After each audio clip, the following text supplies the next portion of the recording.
Listen, bro, if you built like a Rubik's Cube, there's something fundamentally wrong with you. Hey, everybody, what's up? Welcome back to the Gamescates. Today, and only today, we are here trying to make more of like the long form style video where I can sort of talk about stuff, you know, have some edits in there and go about our day. So guys, let's try this out. All right, let's see what's going on. Let me know what other topics or things you want me to cover. I feel like there's a few things I definitely want to cover and talk about in my mind, and this might be a smart outlet for it. So guys, without further ado, let's get right into this. So for today's video, right, of course, after you subscribe and like and all that stuff, I'm going to be ranking for myself personally my favorite boost Sonic game. My number 4, so we're gonna go from 4 to 1. Forces. We all know the tale, you know, it's a game, it's an experience that we don't often want to talk about. But here's the thing with Sonic Force. I think what bothers me fundamentally so much about this game is so many like question marks, you know, and questionable things. And listen, we've heard the stories, we all know this game, it was almost shit out, you know what I mean, in the sense of like, first of all, it was a $40 release. The level designers, it was like 2 people, they were like brand new level designers as well. There was a bunch of cut content. There was lying in the marketing where like they were showing all the villains from this series. They spent most of the development time making the Sonic Engine 2.0 and didn't even have time really to master it or learn it. I get, you know, you wanted a Sonic game for the anniversary, but we had Mania that year, you know, why not just, hey, let that game be the thing that celebrates the series and then wait an extra year on Sonic Forces where you can work on the game and all that stuff. But alas, listen, I think the reason why so many people dislike, including myself, is because I think it's just okay. And that's how I feel about it. It is an okay game, you know. It's not something where you feel like it's amazing. It's not something where I even think it's bad. To me, a bad game is a game that's like fundamentally broken. With this game, it's sort of like I would play through a level, the level would be really short, and I'd be like, oh, okay, it's over. Every positive has a negative when it comes to Sonic Force. So it's like, I love the 3D main Sonic levels. I love the idea, you know, a fist bump of you and Sonic running around together. And again, like I said, at their core, the levels are fine. Like, it's like I'm not playing these broken, awful levels, except for the slide level. The slide level can suck my dick. But for the most part, Forces was just, you know, it's a fine experience, you know, but it's not something that's incredible. But it is fun, and I do like the music. And overall, hey, Sonic Forces, I would say at the bottom of the boost games. Now, next up, of course, my number 3. This might, again, be a shock or not a shock, depending on who you ask. Sonic Unleashed. I grew up and everyone hated Sonic Unleashed. Sonic Unleashed was the first Sonic game where I was like old enough to like, you know, look at reviews and start researching and seeing it was scoring bad. And I was like, oh wait, what people don't like this character? And I was in shock. Like that was when I first discovered that Sonic has a controversial life. But yeah, it's just really funny that Sonic Unleashed has made this turn. And you know what's really interesting is I actually grew up with the Wii version. I liked it. I had my issues obviously with the Werehog, and it wasn't, I really never really experienced Sonic Unleashed fully until stuff like Project Unleashed on PC as the Generations mod, or even, you know, I like sometimes at a friend's house. But at its core, my real legit experience with Sonic Unleashed was last year when Xbox added Sonic Unleashed as a 60 FPS 4K patch there, and I was like, oh my god, like I have to play it like this. I need to play a level. We need to get in this. We need to get in this. Oh my god! Sex, bro. It's sex. We did it, chat. Look at this. Look at him. Look at this! Look at him! We love to see it, chat. We're moving, we're moving. This is adventure.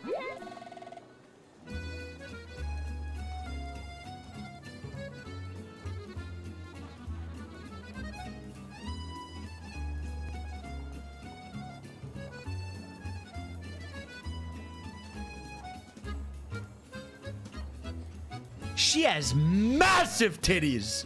Holy shit. They're fucking huge, bro. How? Why? Who did this? Oh my, they're fucking giant. Look at her thighs. She's literally built like an hourglass. Oh my, bro. Hello? Bro, hello?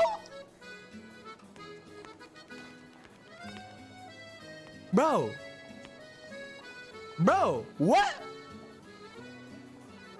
Jesus, bro. Why did they give her such a dumpy? I just want to know. Sonic Unleashed is amazing. Love that game so much in terms of the music. The 3D Sonic levels were so good. I think what I adored about the Sonic Unleashed, especially the daytime levels, is just that feeling of like they felt long enough, you know, not too long, but they also felt like you had to learn them. You know, you have to earn an S rank in that level. The amount of times I replayed those levels on stream or on my own to try to get an S rank is insane, because you really have to learn the layout. You have to learn Sonic's movement. You could even level him up by replaying the levels or doing challenges and stuff. And I just think fundamentally, man, just the level design is super dope. It's just such a lovely game, man. You know, stages like Rooftop Run or stages like, you know, the jungle one you got in there, or even the boss fights with Eggman are super dope. And it's just so much about this game is awesome. Now, Werehog, right? I think while I'm not the biggest fan of Werehog as a gameplay style, I like the idea. You know, I like the idea of this more feral Sonic. You know, design-wise, I really like him. Combat-wise, you know, there's actually some cool combos you can learn, and I like the little quick time events you get in the combat. Again, like I said, some of the bosses can go fuck themselves, absolutely. But listen, at its core, Sonic Unleashed is just an awesome journey. It's a story, you know, with Sonic sort of going through all around the world, and you're getting these cool moments. You know what's funny is Sonic Unleashed, while like fundamentally has a nice story, it's kind of like, it's not that many cutscenes. You know, it is pretty much, you know, it is sort of like you get sprawled in cutscenes and then you sort of get to the climax. I feel like this game, like the intro and the climax are the peak parts of the story. I mean, obviously that opening cinematic, we all know and love that to this day is one of the most gorgeous things I've ever seen, and just the best thing to go back to. And even just the ending is so hyped, dude. Playing that ending, you know, where they got the orchestrated version of endless possibilities, is just immaculate, man. So much about Sonic Unleashed I adore. I just think, like I said, it's a little weighed down by the fact that the side challenge levels aren't too great. Aside from that, Sonic Unleashed, you're a cool dude. I like you. Now, next up, my number 2, you know, my second favorite boost formula Sonic Colors, man. For the longest time when I grew up, Sonic Colors was my favorite Sonic game. I remember getting that on the Wii, and just the amount of times I replayed that game. Like, Reach for the Stars, I genuinely think is my favorite song, just generally my favorite song ever. I love the vibe of it, the music. I can picture that opening. That opening is fucking drenched into my soul and mind. I adore Sonic Colors. I think what I loved about Sonic Colors, and I still do to this day, is I think it is one of the most consistent Sonic games. I feel like with a lot of Sonic games, there's always like oh, this is awesome, but that. Whereas I feel like with Sonic Colors, it was just like hey, here's a game. It works. It's fun. Have fun with it. And I love the vibe of it. You know, obviously the vibe of, you know, you're in the space resort going on to these different planets. You got, you know, the desert planet, you got tropical resort that I love so much. You get asteroid coaster, you get aquarium, is it aquarium park or whatever, one of those ones. But it's just, I love the vibe that those levels have. And man, back then and even to this day, I still think the wisps work the best in that game. You know, they've tried to integrate the wisp in multiple games now as sort of power-ups, but I feel like it's never worked as well as it has here. And that's because here the levels were designed with the wisps in mind. You know, they were made for it, and that's where they stood out to the core. Now, granted, are there some that are worse than others? Yes. Cube is just a fundamentally stupid one. I don't like Cube. I also don't like Spike, because Spike could be like a little annoying how sticky it gets. But yeah, I think for the most part, though, I like the idea of the Wisp. I understand this game started the Saturday morning cartoon Sonic story, but like I said, at its core, it's fun. You know, it's a fun side journey. It almost feels like for the gang, but I just feel like fundamentally, you know, the gameplay is super fun. I like just playing through it. I know there's a lot of 2D sections. People almost call it like a 2D, 3D Sonic game, but I don't care, man. I just think fundamentally I have a great time playing this game no matter what. I love the music, the vibe, the gameplay, and that's all that matters to me, really. And I love it, man. The number 1, obviously you could all figure it out by now. You all understand what's going on here. I think my favorite boost Sonic game is Sonic Generations. Sonic Generations, bro, man, what a game, bro. I feel like, first of all, Sonic Generations is one of the most unanimously beloved Sonic games, which is a rarity, because with Sonic, people love one, hate one, love one, hate one, love one, hate one.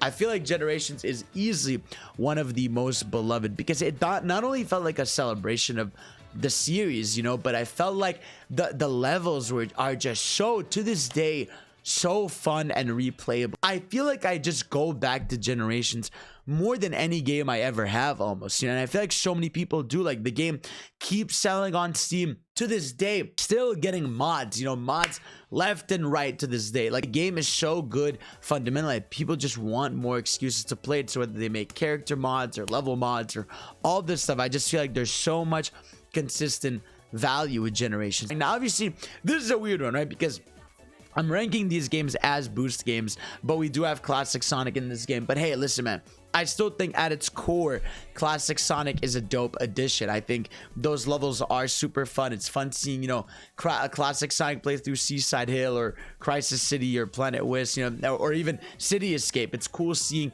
him go through those levels, and the little twists they do for those versions of the levels are really cool. Like, the let Classic Sonic ride a little skateboard when you play him in a City Escape. But it's all the little things that I really love within those that are really good. And I think, like I said, for the most part, fundamentally, I just love Generations from start to finish, and we can all agree it's one of the most replayable, one of the most enjoyable. It's got incredible remixes of the songs, and I love it, man. The only thing I'm not a fan of for Generations is like the story, because it's kind of just like, hey, nice to see you again, you know. It's not really anything to go crazy over, and some of the bosses are kind of, and you know, especially the final. I hate Time Eater. Time Eater is an awful final boss, but like I said, for the most part, Generations, I think to this day, one of the most immaculate Sonic games. It's the most fun. I feel like at its core, it's like what a lot of people just want, man. They just want a banger Sonic game where it's just fun to play, fun to replay through, and go all the way in on. So guys, that's it. That's gonna be my ranking of the boost formula games. So it goes number 4, Forces, number 3, Unleashed, number 2, Colors, number 1, Generations. And I wanted to do this just because I feel like now that we're getting Sonic Frontiers, even though it has the cyberspace levels, it is fundamentally a new gameplay style. Let me know down below, what are your favorite games? What order would you put them in? And yeah, like, I really enjoyed this style for what it was worth. Aside from Forces, I felt like fundamentally the boost formula as a gameplay concept is really fun, because it almost turned a Sonic level into like a playable cutscene, you know. And for better or worse, where it is like, you know, you're mainly boosting forward, right, but you're doing cool stuff in between. You know, you're getting these dynamic cameras, you know, you're doing these quick time events, you're doing, you know, you're chaining enemy blocks together, you're trying to get to different paths. Like, it almost feels like you're almost choreographing a dance, and I feel like that's really what stood out with the boost formula, and why I'm happy that they're going to be in the cyberspace levels for Frontier. So everybody, let me know what's up, let me know what you think, and of course I'll see you all next time. Also, let me know what more videos like these you want to make. I feel like I want to make more discussion videos like this, you know, where I sort of talk about stuff. I want to do one about like adventure games and stuff like that, so maybe I'll get to that. So let me know what you all think, and of course I'll see you all next time. Peace.